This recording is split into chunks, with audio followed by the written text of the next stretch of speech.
The metal handle seared my skin. Midday, 104 degrees. The air didn't just press, it suffocated. I knocked once. Her voice, small, muffled, came from inside.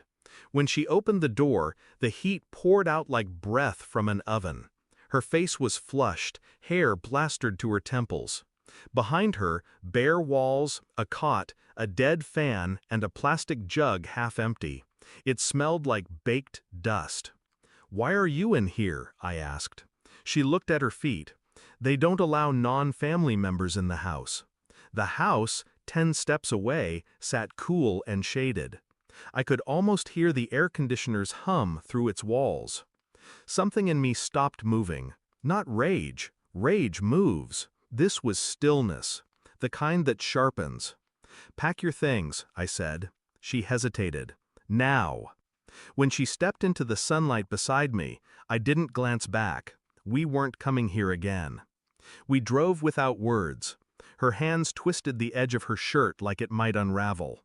After 30 miles, she spoke. "They don't think I'm good enough for him." My grip tightened on the wheel. "And he lets them treat you like this?" Her shoulders rose and fell. "He says I overreact, that it's just until they trust me." I didn't answer, because if I did, I'd have to say what I was already thinking, that he had no intention of them ever trusting her.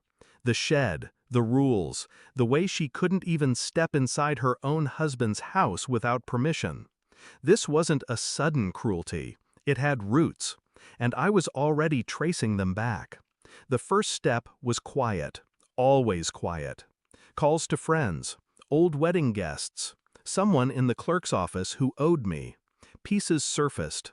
They'd been married less than 2 years. She was never added to the lease. Her name wasn't on a single bill. The no non-family rule wasn't about tradition, it was control, a way to keep her on the outside in every sense that mattered. When I asked about his job, her eyes darted away. "Works with his cousin. They protect each other." It told me what I needed. Anything direct would vanish in their network of favors and denials. One night, I went to the shed while they were out. The lock was cheap. Inside, the air was stale, the thin blanket folded like she'd tried to make it look neater than it was.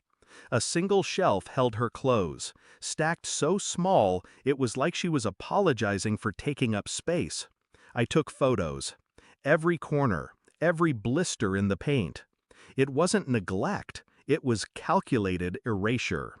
The records came back in less than a week. The house, bought before their marriage, was in his parents' names. No prenuptial agreement existed, because no marriage license existed. They'd staged a wedding. No paper signed. She wasn't his wife. She was a tenant without a lease, easy to discard. When I told her, she froze. Her voice was barely audible. "So, it was all?" "They made sure you had nothing," I said. Her eyes didn't well with tears. They just emptied. I didn't put a hand on her shoulder. Comfort wasn't what she needed. What she needed was for this to be over, permanently. The next afternoon, I stood at their door. The heat pressed against my back. He opened it with that practiced smirk. I handed him a thick envelope. Inside, photos of the shed, copies of county records proving no legal marriage, a written account of exactly how they'd kept her outside the law. The smirk cracked. "She agreed to—" I cut him off. "If I hear her name from you or your family again, this goes to the sheriff, the local paper, and your church board." His jaw locked. His mother stood just inside, watching.